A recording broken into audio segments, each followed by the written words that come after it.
aliyesaidi sana na Saidi kuandika vituko vya jana na kujua. Mkimtaka mniambie. Mimi alinitafuta akaniambia Steve, uko wapi tusaidie kuandika vichekesho? Nikamwambia Saidi niko mbali kidogo.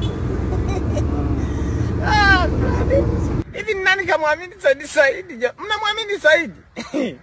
Nilijua tu ipo siku katakuja katindikanye. Yule soma machanja Saidi. Haya.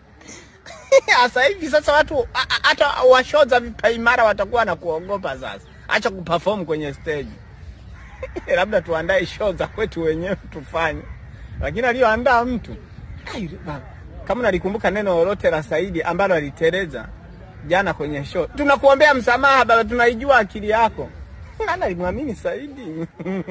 Saidi. Sijui kama kamera kalikuwa naacha comedy.